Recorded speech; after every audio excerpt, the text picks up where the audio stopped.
your hand, and we'll make sure and bring the mic over so that everybody can hear your question. Um, if y'all don't mind, though, let's just start by y'all doing, 3 to 5, the drill. 3 to 5 minutes. Just tell your personal story. Why are you here? And we'll start with you if that's okay, Janice. Yeah.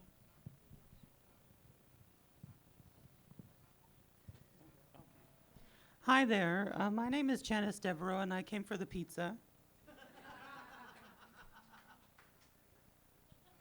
I didn't know there was Not another really. event till now. Oh. Hey, ladies, is it okay? Our photos okay? Are y'all welcome with it? I'm not responsible if I break your camera, though. So I came out the first time 17 years ago as a gay man.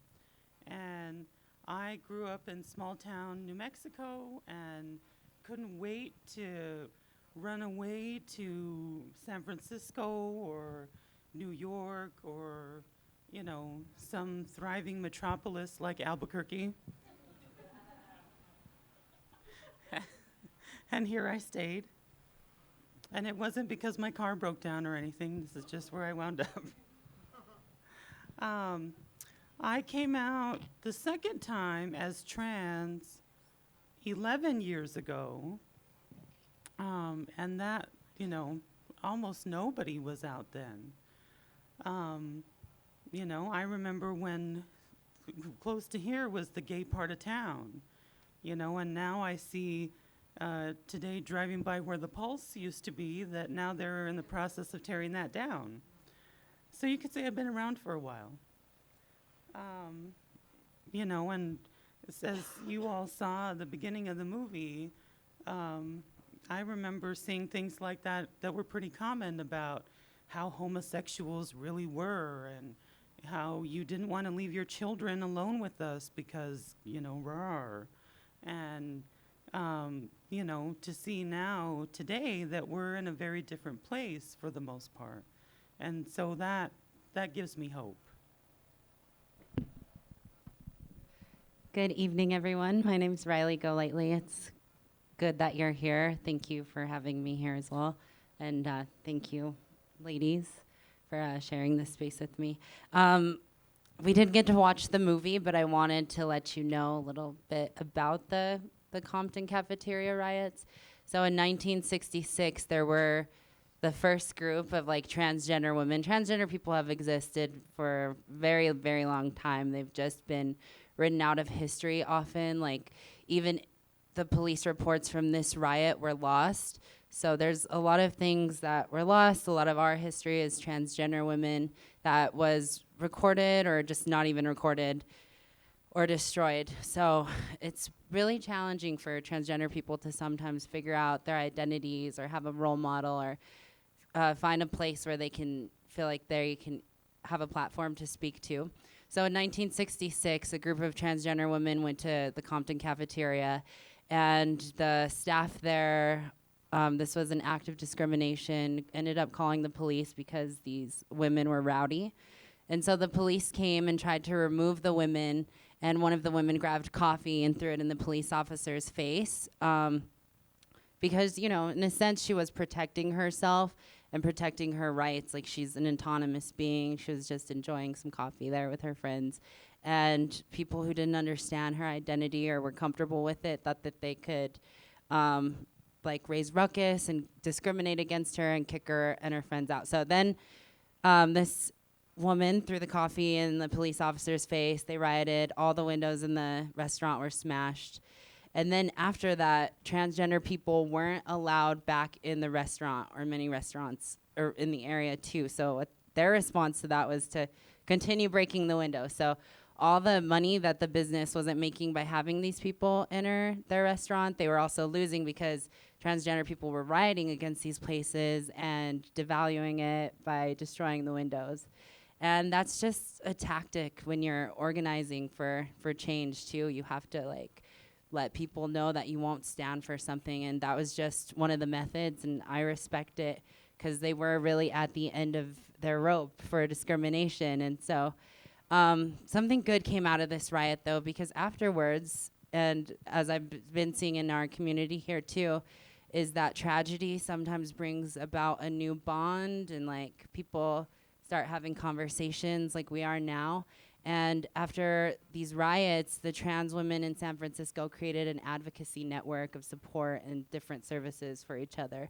So I definitely see that taking place now after we see 21 women, and so many victims aren't even reported, like our sisters that are working on Central, like if their bodies go missing, who even knows about that? So I think it's good that we're here and we're trying to wrap our heads around the struggle of other people, because as a transgender person, the experience isn't the same for everybody. Like Janice has had a very different experience that I have, even though we've both grown up in New Mexico. And it's good to see how things are changing very slowly, but it's a much needed change. And thank you again for being here to have this conversation. And I hope that you share this really useful information with people you know and policymakers and your friends and family. That way we don't have to keep adding names to that list. Thank you.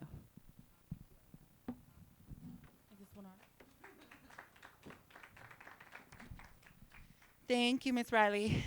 Okay. Hello. My name is Kristy Lopez, and I've been living here in New Mexico mostly all my life. I am native to New Mexico. I came out when I was about 12 years old. I knew that I was a transgender. Well, I knew even way before that. I knew I was a transgender individual, but then I didn't even know the meaning of trans. I just knew that I felt different as a child. You know, I loved to play with Barbies. I just loved wearing women's clothes. And, you know, it was really hard for me growing up without a supportive family. When I finally came out at 12 years old, I had told my parents about it, you know, and they totally come from a really Christian, faith-based background, you know, and till this day, I'm 30 years old now, but till this day, I really have no contact with my mother and my father, very rarely. But my upbringing and my lifestyle is a little bit different. We all have different journeys and different roads, and I would say that I grew up with a lot of discrimination. It was really hard for me to be in school, and everybody, you know, asking me, "Are you a boy or are you a girl?" And so it was really rough, you know. I also used to be one of the sisters out there on Central that used to be a working girl, and I am a recovering addict, and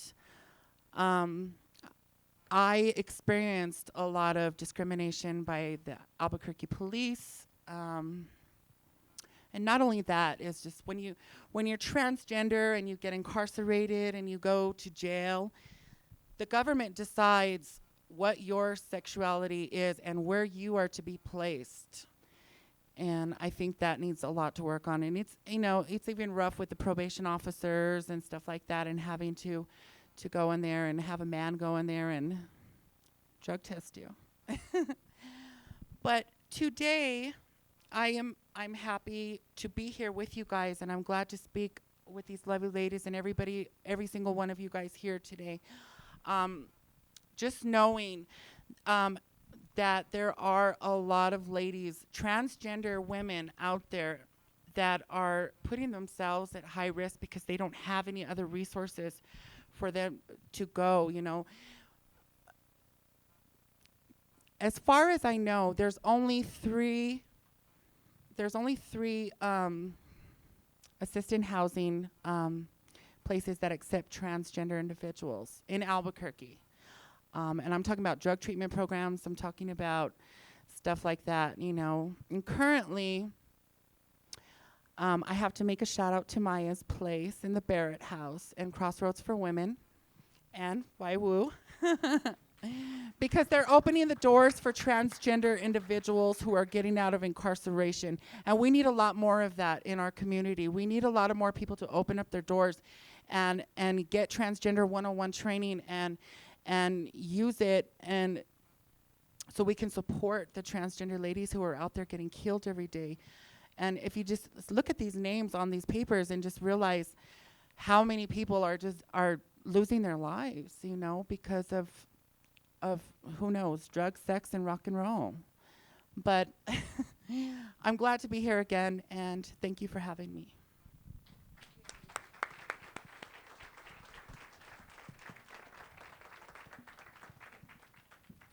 I just want to go and say that if throughout this panel you have any questions, I'll be the one passing the mic around. So if you just get your hand raised, I'll bring the mic over to you so you can ask and they can respond and things like that. And I just ask that we be respectful if they're talking, that we don't try to talk over each other or things like that.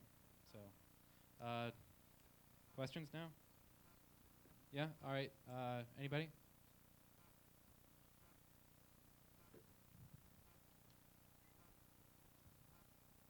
This one seems pretty obvious to me. If you could get 5 minutes with Caitlyn Jenner, what would you tell her? For who, me? To all of you, yeah, all three of you. Can you repeat the question? He said if you could get 5 minutes with Caitlyn Jenner, what would you tell her? Can I say something really quick? Sorry, Kristy.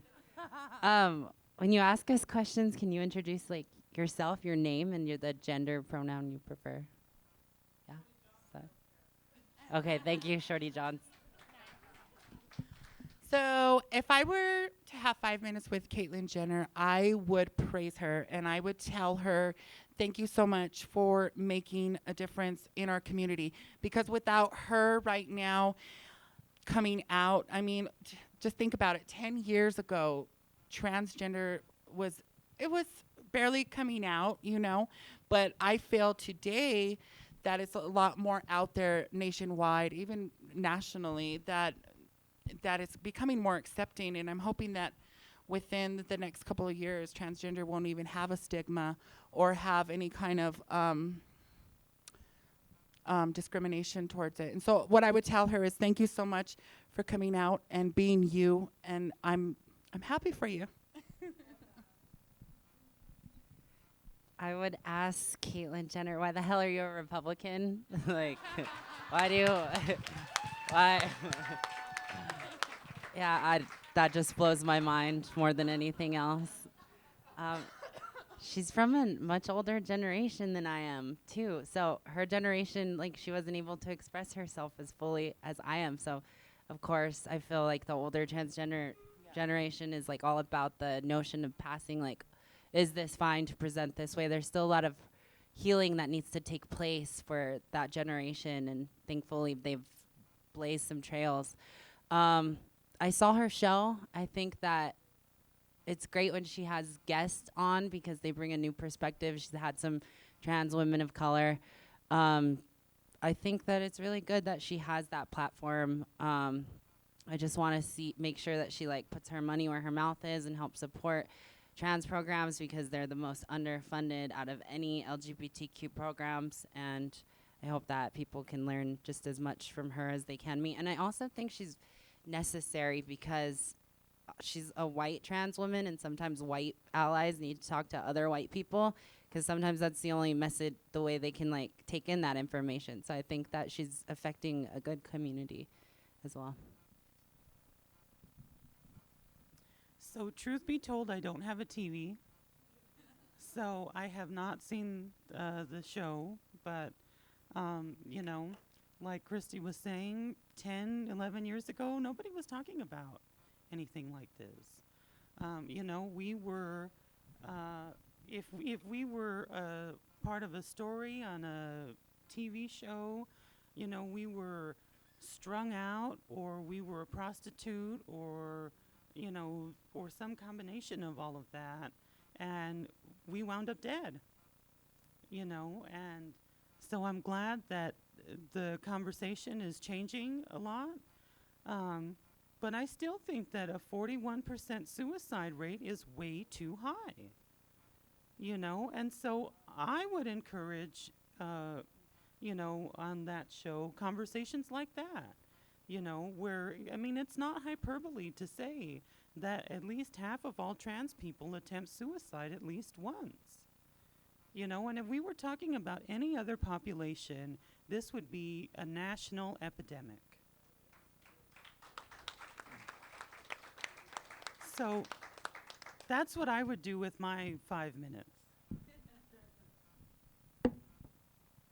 I have to ask you, I have to share, did you see the Facebook picture of her on a couch all wrapped and kind of sexy, and there's a dog in front of her, and the caption says, "I swear I smell balls."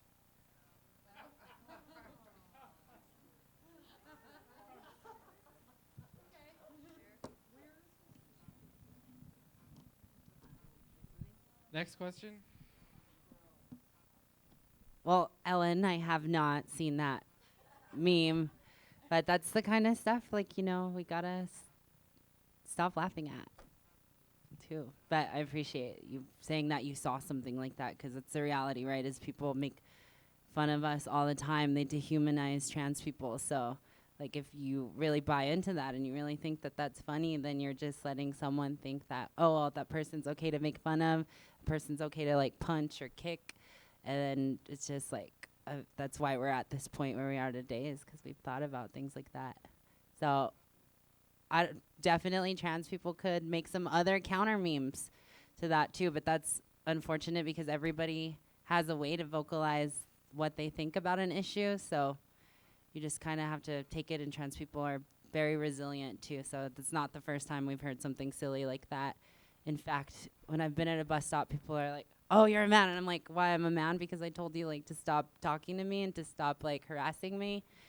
So it's like things like that, like, just are very bad to trans people. To put it in perspective, that 41% figure, I just looked up on my phone what the average suicide rate for a standard American that isn't part of the trans community, and it's 12 in 1 million. Compared to 441,000 or 410,000 in a million. So if you don't think that rate is staggering, there's some sort of disconnect.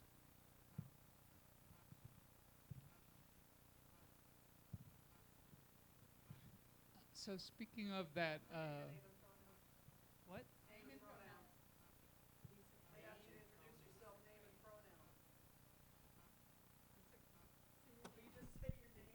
Oh. Thank you. Say your name. Lisa Crane. Speaking of the 41% suicide rate, I mean, the answer to this might be obvious, but I'm wondering, do people know if that's totally due to externality, or mostly due to externalities like, can't get a job, can't, the way people look at you, you know what I mean? Things outside of the person causes that appalling rate. That's what I'm wondering. So I think mostly the answer to your question would be yes. How long ago was that study done, Adrian? The new trans survey? So several years ago, the National Center for Trans Equality and the National Gay and Lesbian Task Force did a study survey of trans folks, which is where we get the 41% suicide rate from.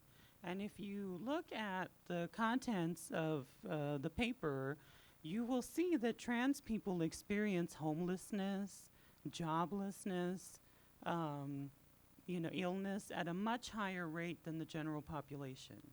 And you'll see, if you look further into the figures, that trans people of color experience those things at an exponentially higher rate than white trans folks do. And like Adrian said, that they're doing this survey again. And what is the goal of people that they're looking to get? They got 6,500 in 2011, and they already have double that number pledged to look in. So at least we think at least like 3,500. And so that way we can really get more meaningful statistics about what does all of this stuff mean that you're talking about.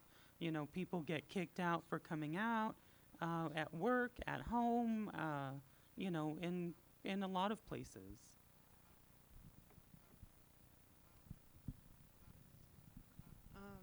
This is anecdotal, but a lot of I've had some friends that have been serving in the military, and once they've finished their term of service, it's been really hard for them to present because they're like still in a gray area. Their bodies have developed for 35 years or however long, like off of a certain military regimen. So they're still very like masculine. So when they try to feminize themselves and they try to get jobs, they do experience a lot of harassment and discrimination, and they internalize all of that. And I have seen some friends actually this summer take their lives, and they have had families, they've had children of their own. It's just after they get out of something that they've done for so long because they can't serve in that space safely anymore, that they try to occupy other spaces that aren't as welcoming. And so that's definitely low self-esteem that makes that happen, but that's perpetuated by them not being able to get respect or dignity. And if you look at the list, all of those women are murdered, and I don't think that they would have made the choice to end their own lives. So I think that people of color are being murdered and may be resilient to other societal factors, but they're just disproportionate rates for violence too. So they're being killed in violent ways. Most of the deaths were by stabbing, so that's a very intimate way to die. Just food for thought.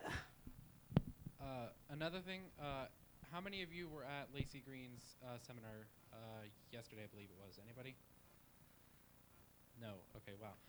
It was about taking down rape culture, and one of the statistics she gave was that 1 in 4 trans women are victims of sexual assault, whereas 1 in 6 women are victims of sexual assault, and 1 in 33 men are victims of sexual assault. So that's also important to take into account with these sorts of things. My name is Linda. I prefer she and her, or Linda. What kind of support do you feel like you guys need in the community that will better support transgender women? I would say transgender women, with the whole community, I would say housing. I think housing is very important for transgender, and drug addiction and alcohol addiction for the trans community would be a huge, huge, huge asset to their lives, because a majority of our trans women and men are here in Albuquerque are living on the streets, and are IDUs, injective drug users, and alcoholics. And I think just finding ways where we can and help these transgender individuals off the street and get them into housing and get them into a program that will help them better their lives so they can live their lives successfully.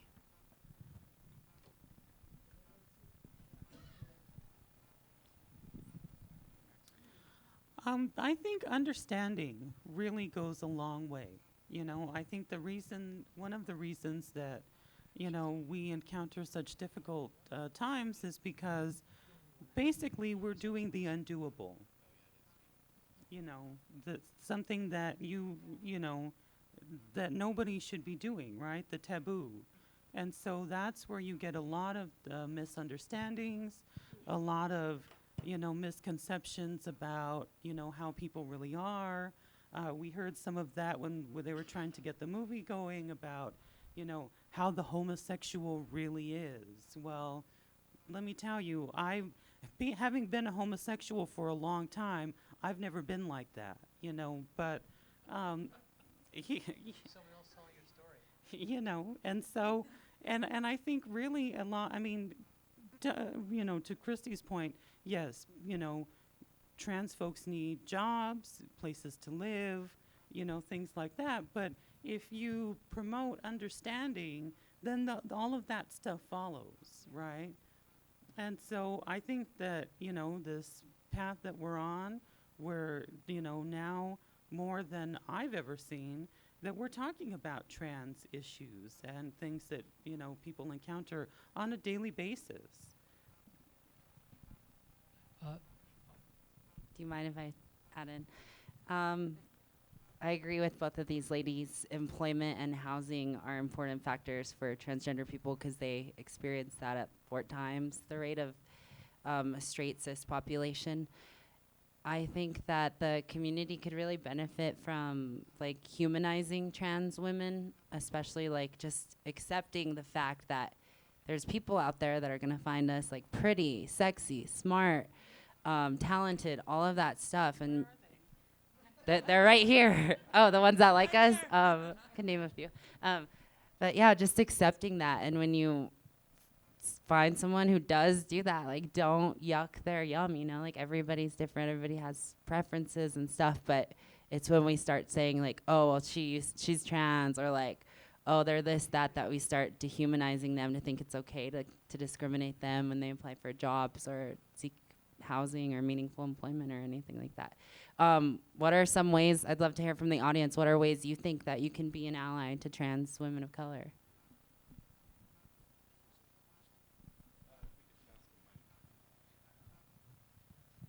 I'm Caden. I introduced myself briefly before. As far as my preferred gender pronouns, I honestly would just prefer to be human. That's just how I feel in my journey and my experience. And I feel really educating people as much as we can. And I acknowledge that I have a privilege that comes with being seen by society as a white male. And I think what I try is to, help with education as much as possible, because I think that's where it starts, and helping people to understand, because, there's so many terms that are new, and just even within the LGB community, there's still education to be done as well, I think. Thank you. And of course, oh, sorry. And of Hi, my name is Barbara Corbel, and I don't have a preferred gender because I haven't had to think about it. I only had to think about my sexuality, but that's a different town. Exactly. But one of the things I wanted to bring up was that I was involved in an EEOC trial, and I was working at a restaurant, and there was my very good friend.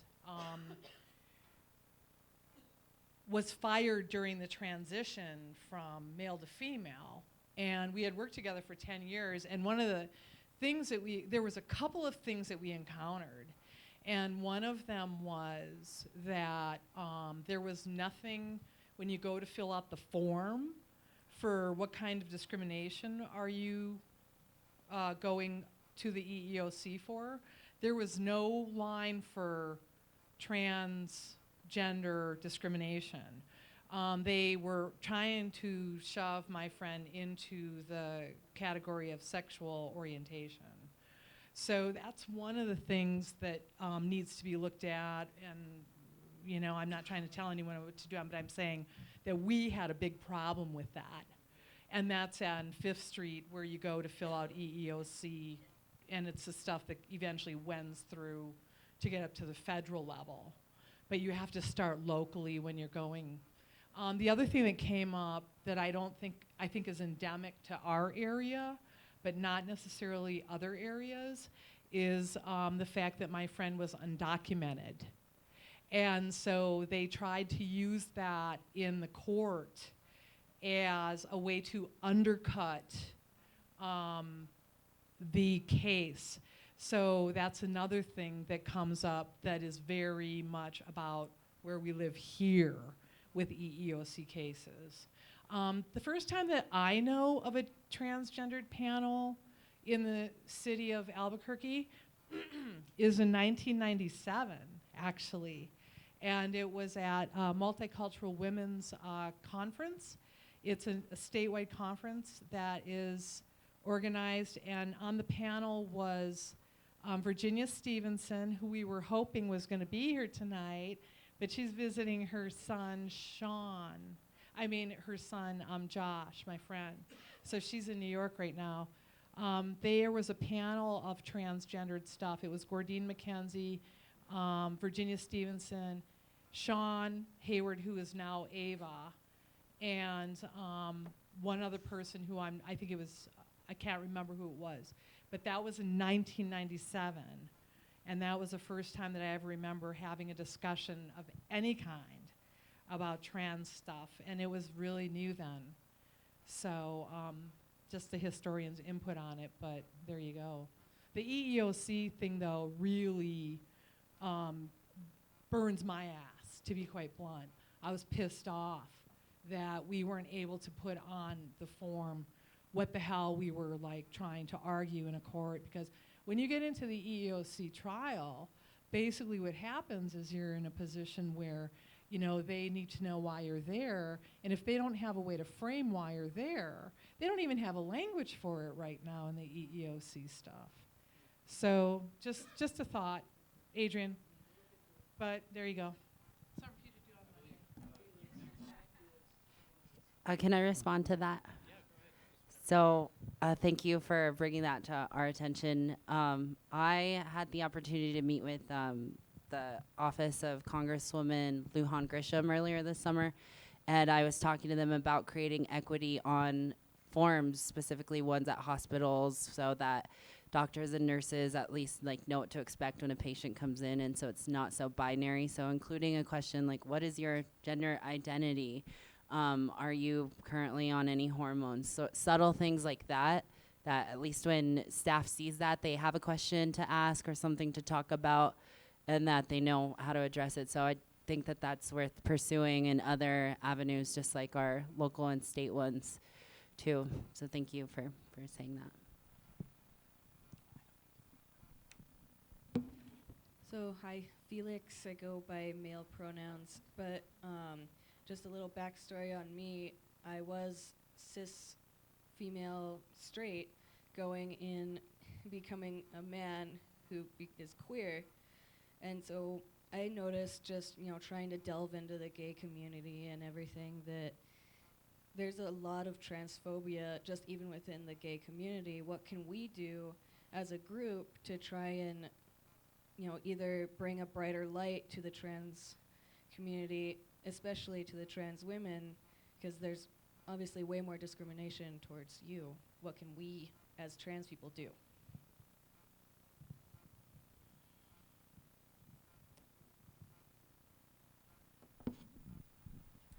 Well, I think that question has sort of been answered a little bit already. I think education goes a long way. As you know, trans folks get to come out often more than once, like I did. And I came out, I don't remember how long ago, as a lesbian. And I encountered a lot of that same kind of stuff, you know, about women, born women only. And, you know, this radical feminist idea that, you know, any sort of male or masculine, anything was bad. And so, you know, that kind of view that like trans women were subversive and trying to, you know, I didn't understand any of that. You know, that was not any of my background. And so that was kind of a rude awakening for me about like, whoa, what's going on here, you know? I had been out in the gay community for some time and had never, you know, encountered anything like that. You know, but back then we didn't even really have a word for trans. And it actually took a straight friend of mine to tell me about trans when it finally hit me like, oh, so that's what it is. You know, I just didn't have the words for it back then. You know, but now at least I've seen that there's been a lot of progress made about, you know, in terms of LGB folks being more open to trans people being in their spaces.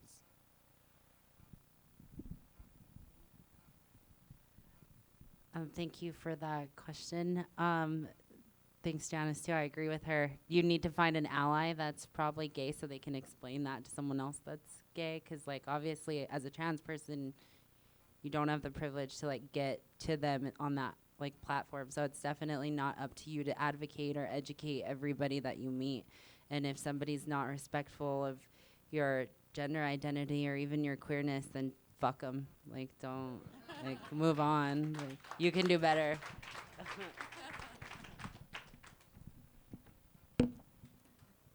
I have two questions. One is if I'm kind of back on, Kristy mentioned how her family responded to her. I'm wondering if the two of you, is it Janice and Riley, would be willing to comment on that. And then where do they come in this mix?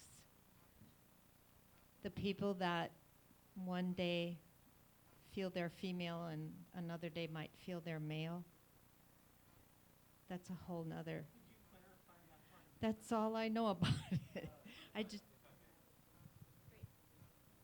I think what she's talking about is how when you came out to your parents, it was sort of a definitive thing where you said, well, I don't want to go by male pronouns anymore. I would like to go by female pronouns and start doing all this stuff. I think she's talking about non-gender binary people who don't have a day-to-day gender. They just go based on how they feel. And I think what she's asking is how might we go about making it so that they're accepted as well? Is that what am I getting? Where do they fit in? Well, okay, so she's asking where they fit in the LGBTQ plus community, which is just. Thank you for that question. I think that people decide to transition, but they also decide to detransition sometimes. They may not even decide to go all the way. There's so many different drops of this umbrella that you just like kind of need to be prepared for and just like accept that that's what the reality is. Like just because we all chose like to transition like medically or whatever, like doesn't mean that we could change our mind still. You could change your mind about everything. There's people who live 60 years as male and decide to transition, but that's because they finally felt like that was their time and place to be their most authentic self. So gender's fluid, so is sexuality. Just try new things and be prepared to let other people do that too. And as far as family support, I'm sorry, you have family with us, but every family is different too, but especially in like Latino or Black households, it's not always as like well received, and so that's why we have these disproportionate numbers of homeless and sex work trans people of color. So that's my take on that matter. I think it's important to remember that in situations where you have someone coming out to their family, that families aren't always your allies just because they're blood. For instance, my father was not my ally, so I moved in with my mother because they were divorced. So he's not my ally, and I'm not trans or anything, but he just was not my ally as a family member. So I think it's important for us as supporters of the LGBTQ plus community to be advocates for these people, to be a safe haven, to be that person that they can come and tell and talk to, and to be understanding and be educated and well received on these kind of things. Because if not you, who else is going to do it, right? If their parents aren't going to help them, if they're going to shun them, they need to have somebody to go to. So it's important to be a helpful part in that rather than to denigrate and insult them.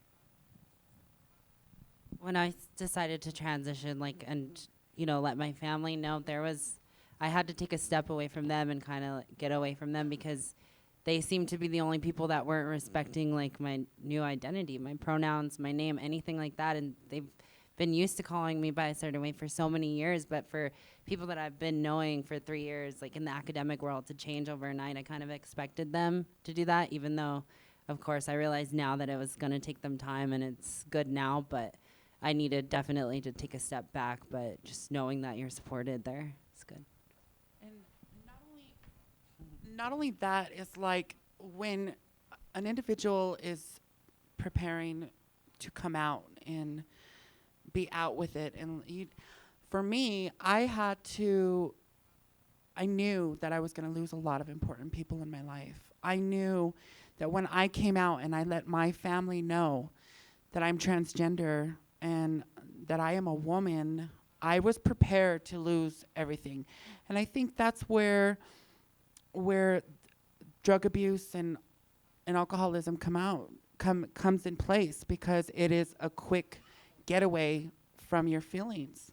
So it's really hard for a transgender individual to come out to their family, and just having to be prepared. If you don't have a good support network with your family, and knowing that your family's going to be there for you through the whole thing, then you just got to be prepared and ready to just lose everybody that's super important, loved ones and everything in your life. So it's really hard.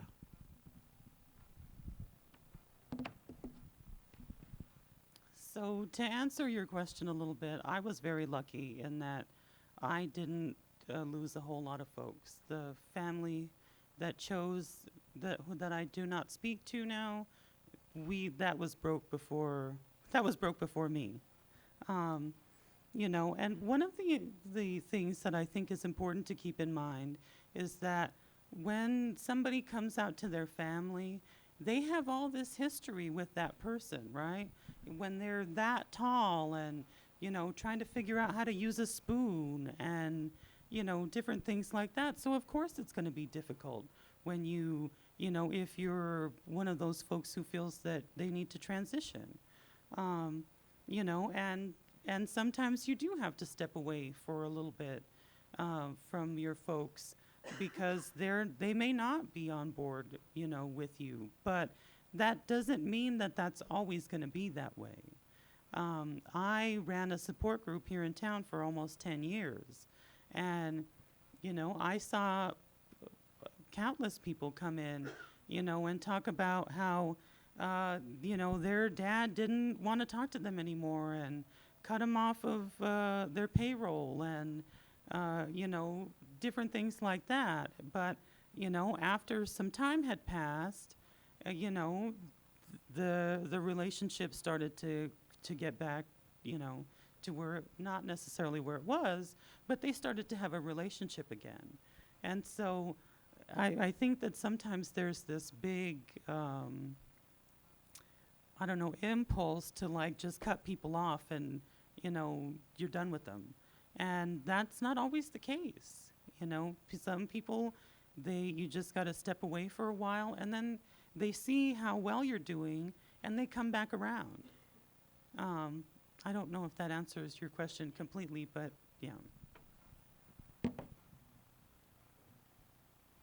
Oh, hi. My name is Celestino Crow. I apologize for being late. So I don't know if this question has been asked yet, but as someone who's identifying as male, Two-Spirit in Albuquerque, how can I support you? I want to recognize my privilege. I want to recognize the 5 women that were murdered recently. And I just want to know how me as a person, as a male, can support you in your efforts in all your organizing. I mean, I kind of know you, Janice, you know, a little bit. I know that you've done a lot of work. But I want to know that, I mean, specifically me, or like how can us as a community support you? Well, I think being involved, you know, is really important. You know, we're talking about trans women right now who have been murdered recently, but there were a number of trans women murdered 6 years ago, and we still don't have any information about them. You know, they were murdered not too far from here, you know, and there have been no arrests, there have been no, you know, really any action from the police department at all. Not that that's surprising to me, but, you know, we need to not let these things die. You know, we need to keep talking about those women who were killed 6 years ago, but who are still being killed right now. Remind me your name. Celestino. What's one thing that you think you could do?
I just want to underscore a little bit about what you said.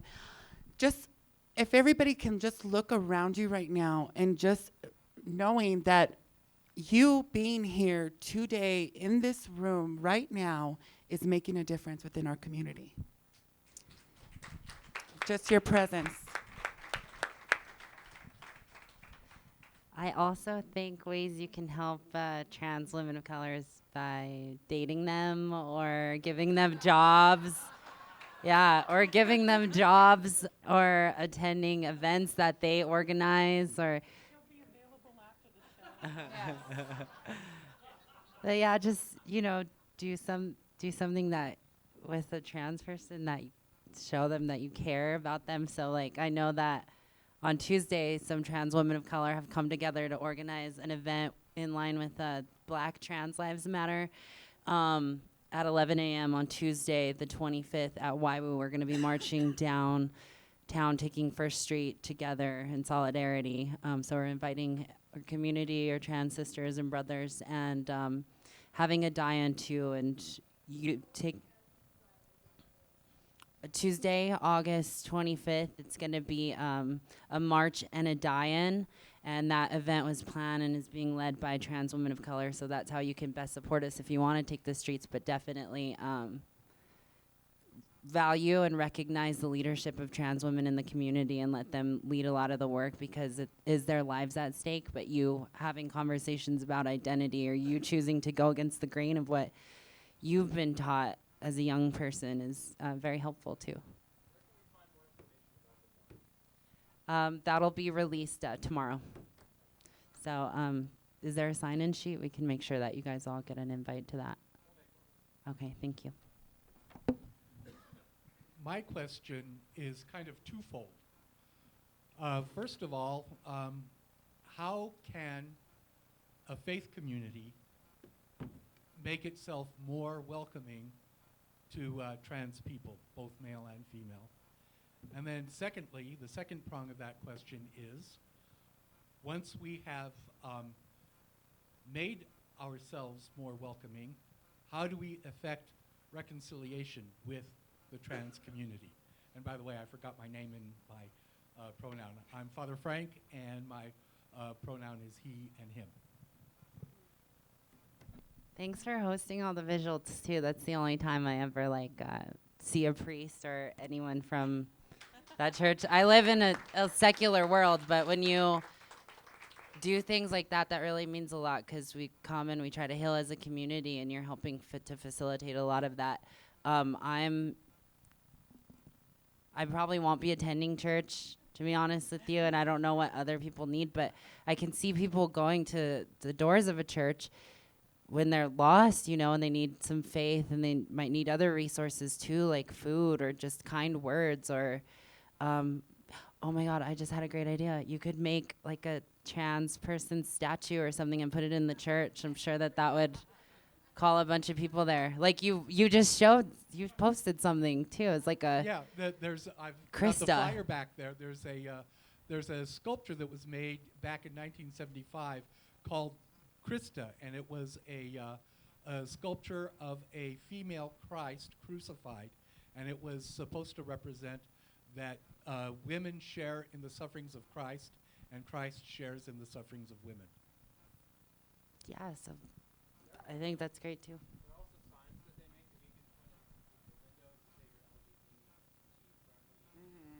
And or you could Hang the flag outside. or when you tell stories from the Bible, just throw in like a trans character so that people can identify too. So like you can make the patron trans saint. That'd be really cool. I might go to church. So I think you have a little bit of an uphill battle, because trans people, but queer people in general, there's been a lot of damage by the church, by different churches, by different, faith communities. And so I think, just kind of putting out there that we may not be like everybody else, But I would also temper that with, you you may get folks who are a little bit gun shy about trying to go down that path again because of what may have happened to them. Before I came out the first time, I taught catechism and confirmation classes, and I was on my way, go to seminary. And, then I realized that I was a big old queer, and that did not, that did not really jive with the teachings of the church I was going to.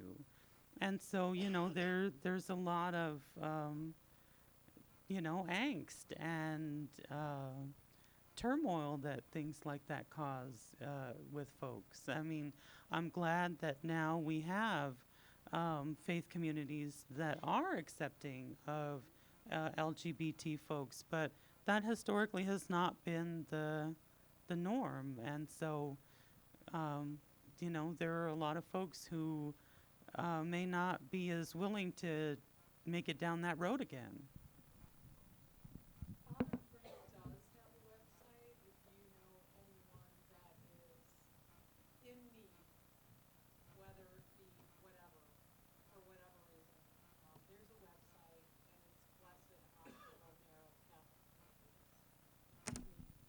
Yeah, what was that again? Blessed Oscar Romero. And thank you again. Don't you have an event this Saturday? Well, no, this coming Sunday. Oh, Sunday. We're having a mass, and we're entitling the event as transubstantiation, transfiguration, transformation, and transgender. Is that blasphemy or not?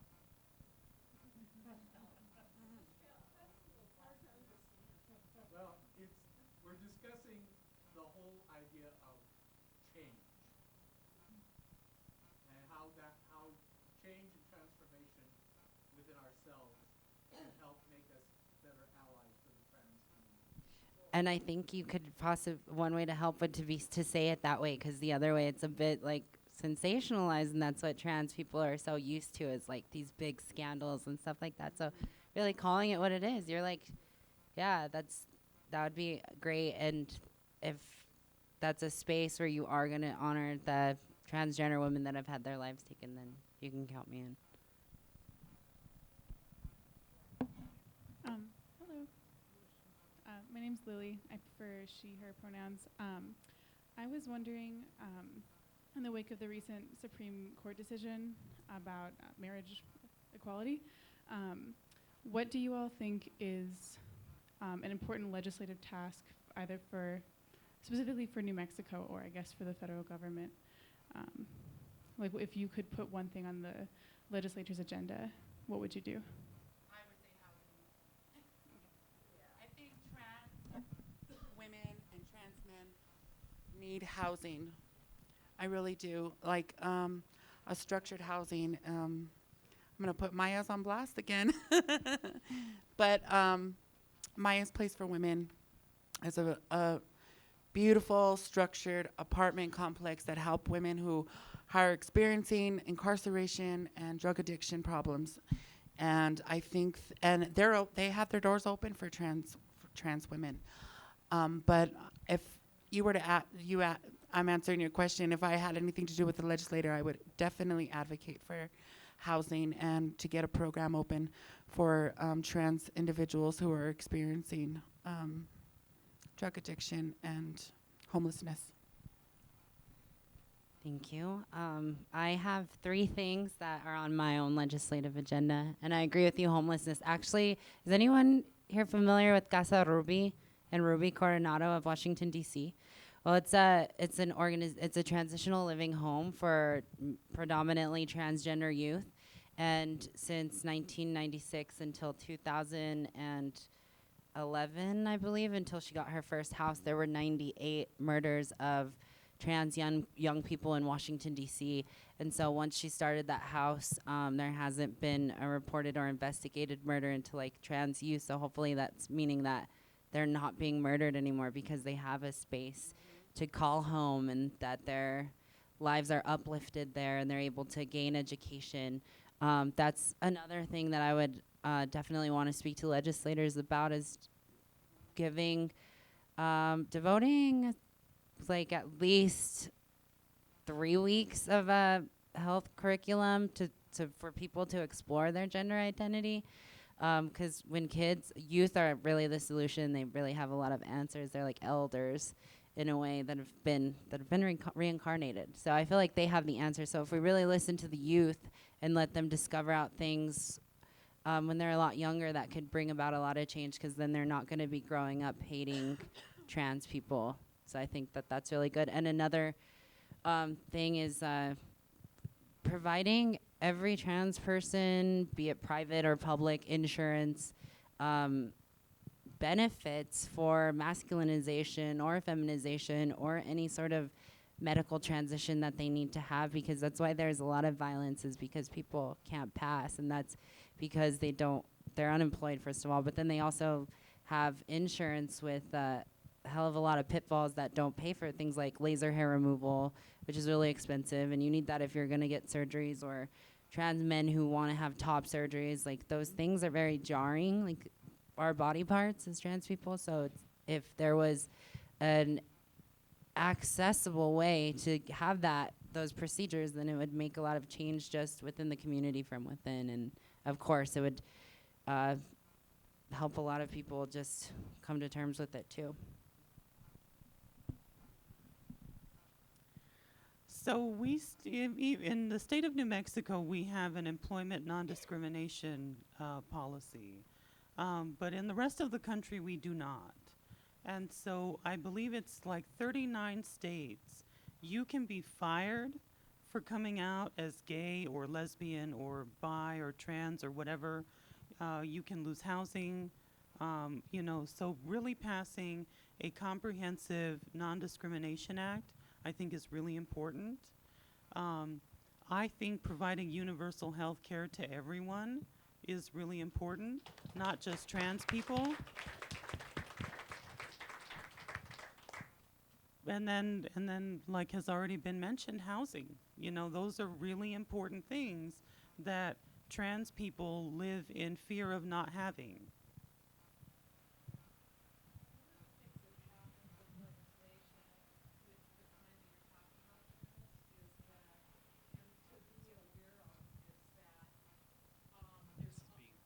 There's always this issue with legislation, and when you're talking about what we're talking about is ENDA right now, Employment Non-Discrimination Act. A lot of times what happens is that they'll like put LGBT in there, but they won't. Are you taking a picture of me, Golightly? Oh, yeah. Okay. And so the thing is to keep in mind is that what they do is they pit LGB on one side and they put trans on the other, and they say, well, we're not going to be able to pass it if we include trans. So watch for that. That's one of their tactics that they use. They used that tactic here in the state in 2002 and 3. They However, also used that because the last Jim time the Employment Non-Discrimination Act was being yes, passed in Congress. Yes, and Human Rights Association were on the moneyed side and didn't want to have trans involved. So when you're watching this stuff unravel with legislation, make sure that those bills include gender identity and trans, because otherwise what happens is they try to take the LGBT community and put the LGB on one side and the T on the other. They're not going to do that to us, period.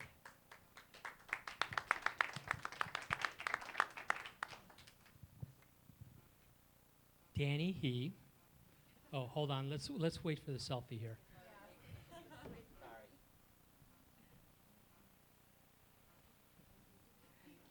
Okay, so my question is, discuss the practicalities and the legalities of, this is off the wall, well, two ends of left field, but bathrooms and incarceration. Well, in the first place, if you're going to the restroom, you know what you're going to the restroom for. I don't understand this incessant need for folks to police restrooms. Trans people, well, I know why people go to bedrooms. but trans people experience high rates of like urinary tract infections, kidney infections, because they're afraid to use the restroom in public. I mean, public restrooms. I don't know trans people who use the restroom in public, but, you know.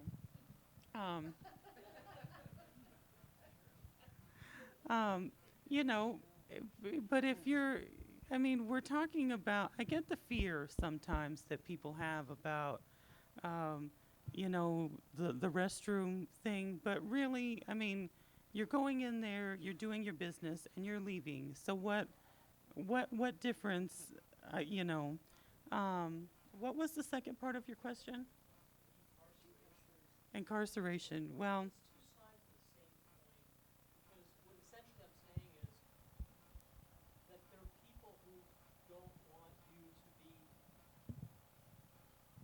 there are people who don't want you to be there because they see you as male. Either incarceration, when you're incarcerated, you're likely to be incarcerated as a man, not as a woman. When you go to the restroom, they see you going to a woman's restroom, and they go, "Oh my God, it's a man." So what I'm asking is, what are the legalities of it and the practicalities of it? You're off into a little tangent there, Janet.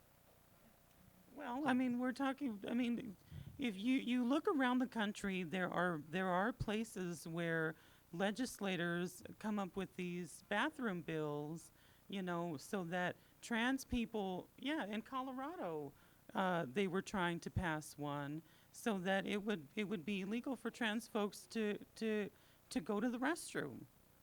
You know, and I hope that someday down the road, that sounds just as ridiculous as segregation does now. So my generation has started transitioning a lot younger, which makes it easier to pass when you enter public spaces like restrooms or locker rooms. So I feel like a lot more trans people are using the bathroom and you just don't know it already. And I also feel like it's just a bunch of fucked up adults that are perpetuating that, because I don't see children ever saying like, hey, they shouldn't be in this restroom. It's always adults that are enforcing those binaries. And so you're older, you should know better clearly. So why are you thinking about that? And to begin with, it's like always been perpetuated from adults, like all these sexual stigmas or taboos about trans people, like they're not coming from young people. They're coming from an older generation.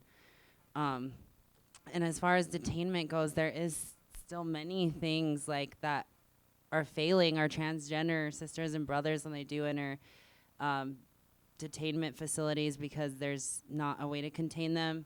I've spoken with some people that have been there quite a few times, and Albuquerque used to have a thing called the E-Block, and the E-Block was a separate pod for trans individuals and gay males, and there seemed to be a culture of tolerance and just dignity and respect between the jailing staff and the inmates too. So I think if we can create a space like that, because not every trans person can fit into this binary either.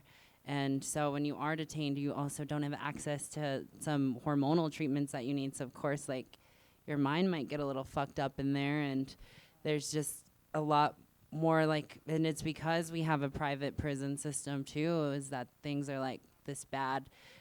So if we divest from private prisons and also just ask transgender people, like, hey, what would make you most comfortable when you're being detained? Like, especially because trans people are profiled so much more, or like officers may think they're engaging in sex work. So sometimes I've heard it's not a choice. Like, you either go behind a building or you go downtown. So when you're being detained, it still should be something, because that doesn't mean you're being guilty just because you're arrested for something. I just want to elaborate a little bit more about that. Currently, the E-Block, what she was talking about, E5, I'd say about 4 years ago, it was what they called the Rainbow Pod. And they housed about 87 gay and transgendered individuals in just one whole unit. And now they've changed it to where there is no more rainbow unit. And they just put all of us trans women in a pod with 87 men and expect you to, well, of course, you have to take a shower with all kinds of men, and there is no privacy. And I'm sure a lot of transgendered individuals do not want to be locked down 23 hours a day, because that's the only other resort that you got when you're incarcerated, is if you cannot make it in a pod of 87 men that are incarcerated, then you would have to go on a 23-hour lockdown by yourself. Only come out twice a day to take a shower, use the phone, and go back to your cell. I do have to give them props on the hormonal treatments. They have been, as long as you have a prescription for your hormones while you're on in the free world, you get locked up, you get incarcerated, they do distribute your medication for hormone treatment. Now, the prison system, I'm assuming that they cut you off. The same way as they cut you off, like if you're on methadone, you go to prison, you can't go to prison unless you are fully tapered and completely off of the methadone.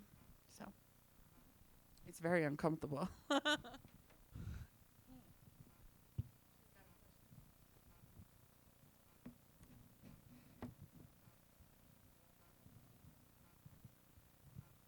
don't think I've used a mic in like 15 years. And it wasn't a microphone, it was a guy. My name's Laura Chavez. I haven't been this close to a microphone since I was a child, so is this working? First of all, I just want to start with a comment. I want to tell you that I appreciate this opportunity. My name is Laura. I do identify as a female, but I prefer to identify, first of all, as a mother, as I feel that that's my strongest, most important role, but also as a member who shares this community with you, and I'm privileged by that.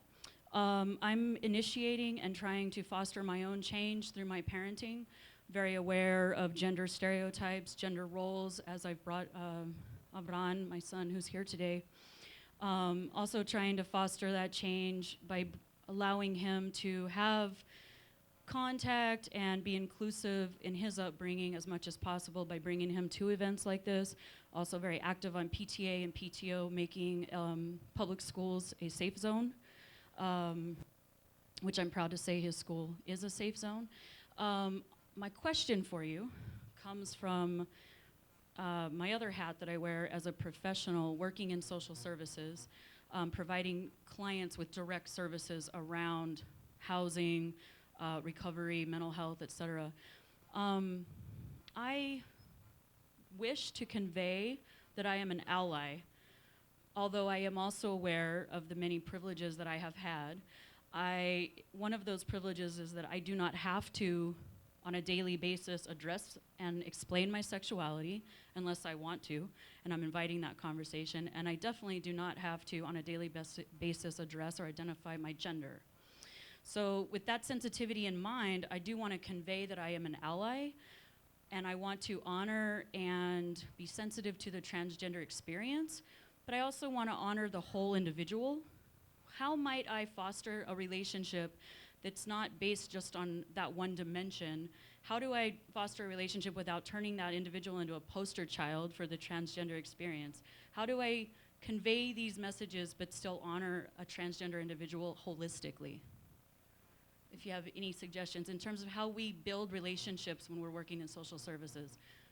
Does that, first of all, does that make sense? Like, I want to express all of this sensitivity and awareness, be an ally, but I also don't want that to be the only focal point, and that they're in that spotlight constantly. I mean, I want to honor the other dimensions of their experience, their lives, and their goals and their dreams, you know, in a more inclusive way.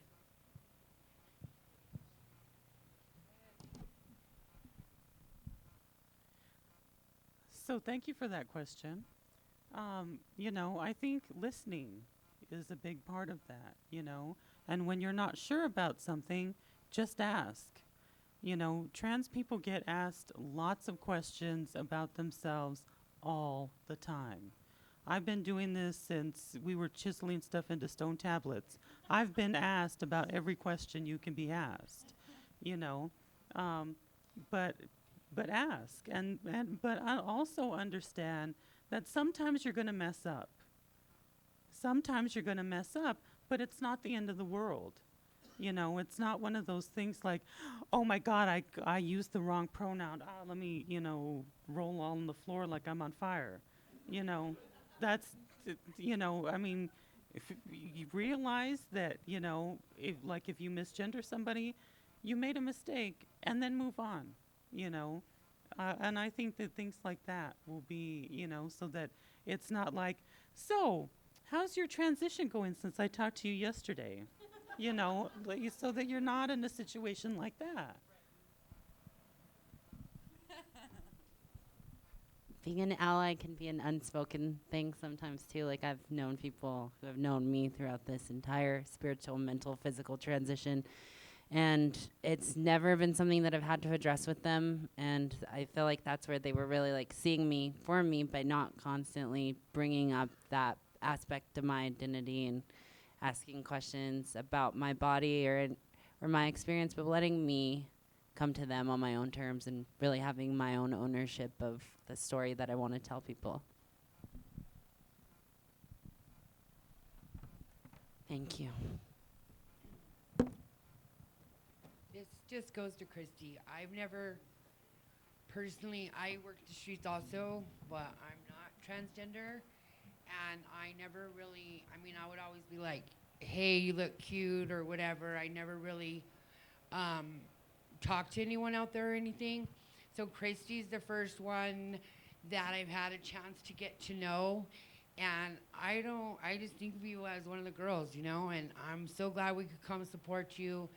All of you seem really well educated on the topic, and I'm really glad to come and learn, because I like to learn about everything. And if I'm going to be a true friend to you, I do need to be educated on that. And so thanks for inviting me, and thanks for inviting all of us for Maya's, and we love you, we support you, and thanks for telling us a little bit more.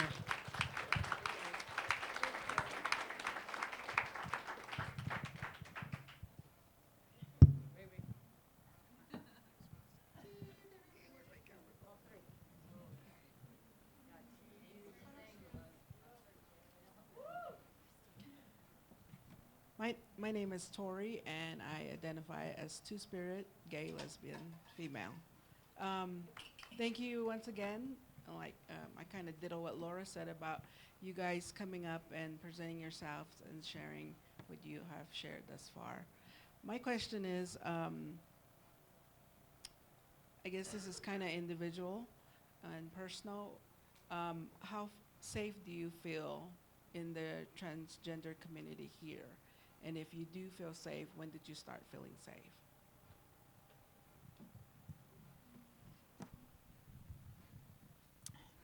I will say that generally I feel safe. There are many things that I did not take into consideration when I first started to transition, but we didn't have words for stuff like that. But I will say that there are times when, most people perceive me as female first. And so there are times when, like at night, sometimes when I'm walking by myself, where I'll have that feeling like, oh, well, maybe this ain't such a wise idea. But I haven't personally been in a situation in a long time where I felt like living here was not safe for me.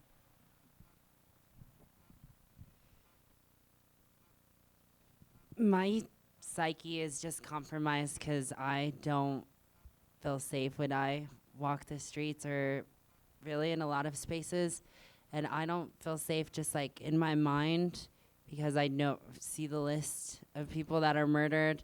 And then I have friends that are transgender clearly, and those are circles where we like support each other and we love each other. And those are clearly safe from danger, violence, anything like that. But it's when I'm like doing my own thing and I'm not with those women that I think like, okay, well, what if I get a call that they're murdered? And, you know, I would hope that even if I was murdered, because it is an unsafe place to be transgender, if I was murdered, that everybody in this room would still be here working on a way to preserve the lives of other transgender people, because that's the reality, is that we literally could be dead right now. We could die once we walk out those doors.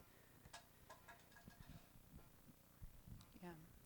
I would say that I've been comfortable in my own skin after I came out and I transitioned and stuff like that. I am proud of who I am. I've been through a lot, and I've been through a lot of discrimination, but it never, ever made me want to change myself back to biological male. I put myself in some very risky situations growing up and living my life as a transgendered woman. So I would say that I've just recently just started feeling safe when the Transgender Resource Center of New Mexico opened, and knowing that was the first time I've ever heard that there was an organization out there to help transgendered individuals who are in the middle of transitioning, or just support groups. And so I'd say maybe about 2 years ago I felt comfortable, because knowing that there are other people out there like me, and I'm not the only one. I'm not the freak. I'm not the he, she. I'm not the fag. So I've been feeling safe for the past 3-4 years.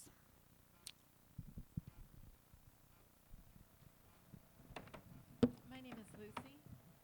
Is it on? My name is Lucy, and I identify as female. And my question has to do with education. So I give you a lot of credit for being here tonight and for hosting this, and I'm wondering how we go about getting the word out. Riley, you mentioned about the younger generation knowing some of this stuff, and yet the parents don't. I've been a member of PFLAG in Tucson, Arizona, where they have a nice transgender center, and they did regularly put on Transgender 101 workshops and seminars. So I learned a lot through that, but my kids were already grown, and I still wonder how we can get the word out in sex education classes for kids whose parents don't feel comfortable talking about it, or together, you know, a whole community together to get the word out.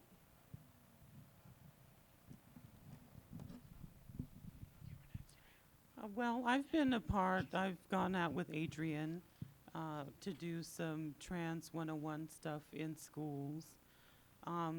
I don't think we're going to start talking about trans stuff in sex education classes until you get rid of abstinence-only education.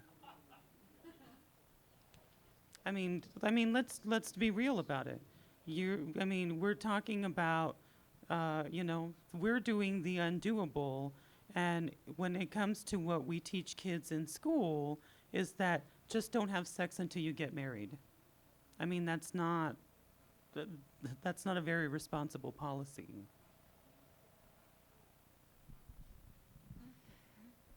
Sex education, yes, they should talk about orientation and what it means, your gender identity and all that, but it'd be cool. I mean, this is just kind of like a dream of mine.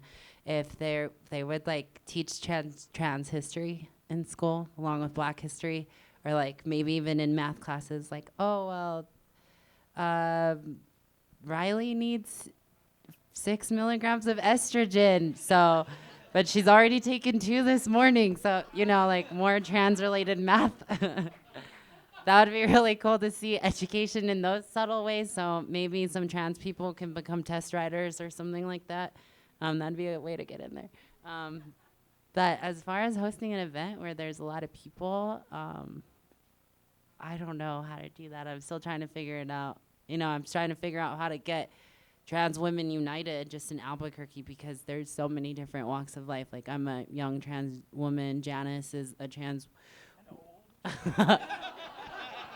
mature trans woman. So there's like these generations and different avenues. Like, I was privileged enough to go to college, and, you know, there's people that I wasn't privileged to meet because I went to that sort of environment and milieu. So as far as organizing something, I don't know, it's going to take, we all need to think about it together. I think I heard something about this in the East Coast on the news. This is an assumption, but I did see it, that they are trying to implement trans 101 in schools. Like, I don't know, what is it called? The sex education, they're trying to implement it in that. So I think it would be an awesome, and that's where we need to start. We need to start with the kids, and we need to start with this generation, and we need to put the word out there, and we need to let everybody know that we are here, we are people, and we are human beings, and we are going to survive and be strong.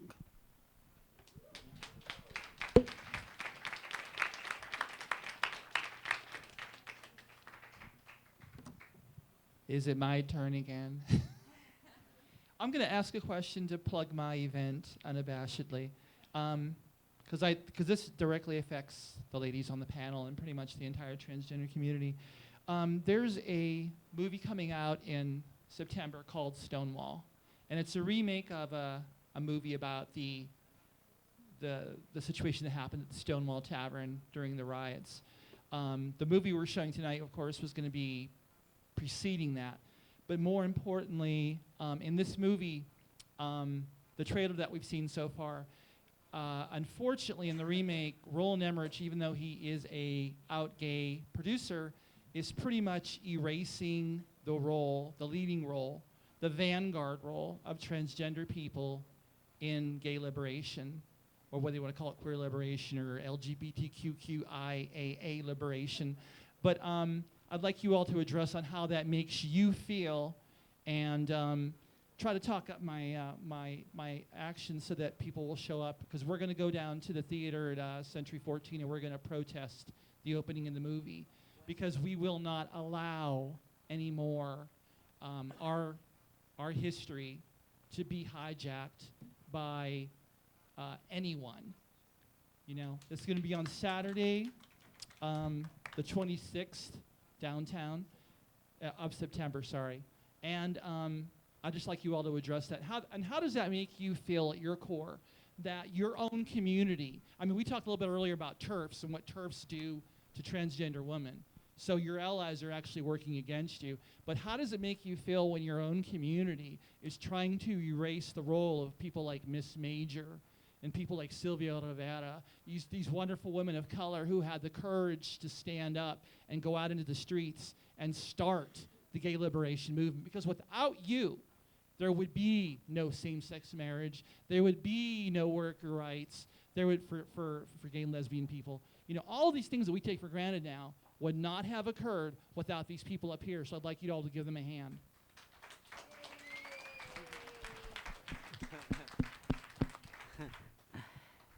Was anyone planning on seeing that movie anyway? A couple people? Okay, don't see it.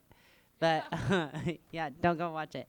I don't know. I have mixed feelings about a demonstration like that, because obviously that's going to make it very controversial to go see it. So people are going to be like, ooh, now I want to see it. Like, I kind of want to see it, but of course I won't, because it goes against my ethics. But I just think that maybe there's other responses too, like trans people. It's so hard to get a major motion picture produced, but documenting our own history, like so much of it has been erased, and that's because like other people have destroyed it. We've just passively seen them destroy it or not validate it too. So if we I mean, that's kind of on trans communities too, I feel like, is to really try to preserve that and start talking about that. And if we can see more education, like historically, then that'd be really good. So to answer your question, I think it's bullshit. And to kind of get to what the question that Celestino had asked earlier, you know, in terms of being supportive of trans women of color, let trans women of color lead, you know, let them organize. You know, I've been around for a long time, And, you know, I've seen trans women of color run out of positions of leadership because there was supposedly a better way for it to be done. And I think to a large part, Riley's right. As trans people, we often have to be our own advocates, whether that be at the doctors or, you know, whatever part of our lives. So I think that if people are going to deliberately write us out of history, then it's up to us to be the ones to tell our own stories. So to make your event, I mean, because that's going to happen, right? So I don't know, maybe setting up some kind of tangible option for people or some sort of like give a resilient message there instead of just saying, don't see this film. Say, hey, trans people, come over here. We're going to have a photo booth set up. Come film your story and don't watch this movie.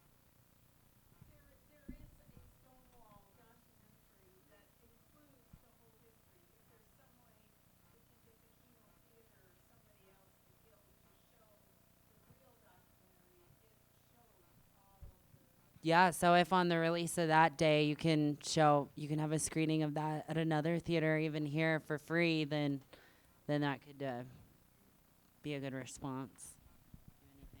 What can I say? Hollywood just wants the money.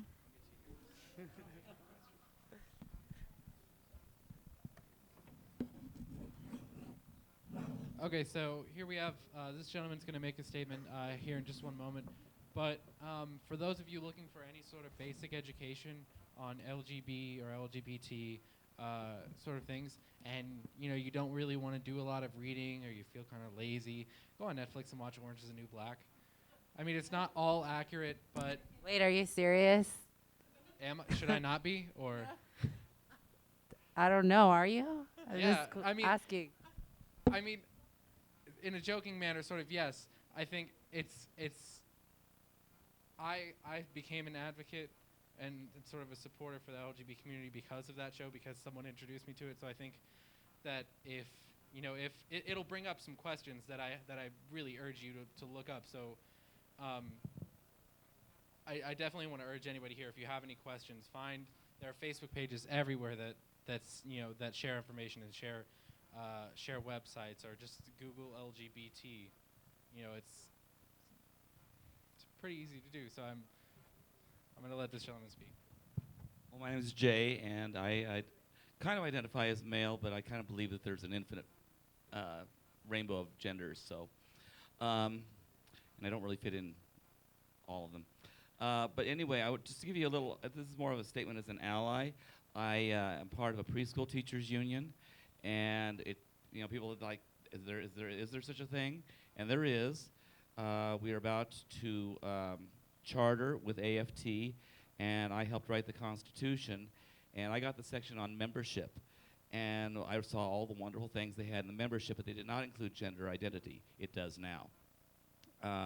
The other thing is that I was sent to the National Child Care Conference. There's a big organization, National Association of the Education of Young Children, and people are really beginning to look at how young people are starting to identify their genders, and they had a workshop, which I went to, and they don't have a lot of research yet on working with gender identity with children 5 and under.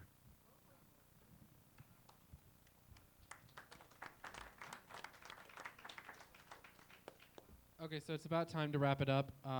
Over there on the table, we have sheets where you can write down your contact information if you're interested in the march on Tuesday that we're talking about. If you could, before we leave, just take care of any trash, put it in the trash can. Make sure things are the way they were when you got here.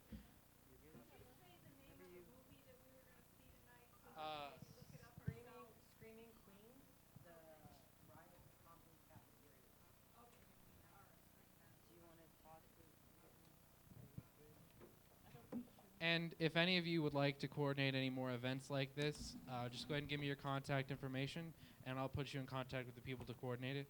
I believe our cameraman over there would be able to help quite a bit. And thank you all for coming.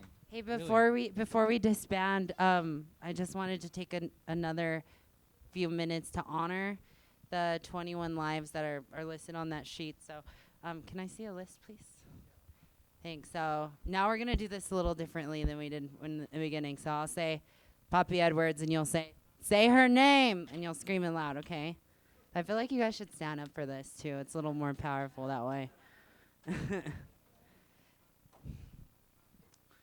So this is the list of known transgender women killed in 2015. And I got to say, on Tuesday, when I found out about another one of these victims, I made a video because I was very hurt by it, too. And over 4,000 people have seen that video. So I hope that that is changing some minds and hearts and protecting the lives of other women. So now let's take a second. Poppy Edwards. Lamia Beard. Ty Underwood. Yasmin Vash Payne. Taha De Jesus. Penny Proud. Bree Golick. Christina Gomez Reinwald.